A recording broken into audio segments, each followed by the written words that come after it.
वेदो लक्ष्मीमनपगामिनी यस्याम् हिरण्यम् विन्देयम् गामश्वम् पुरुषाणहम्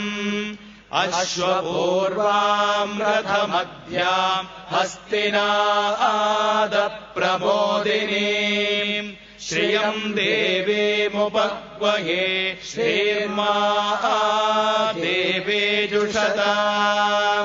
कांसोऽस्मिताम् हिरण्यप्राकारामार्द्राम् ज्वलन्ते तृप्ताम् तर्पयन्ते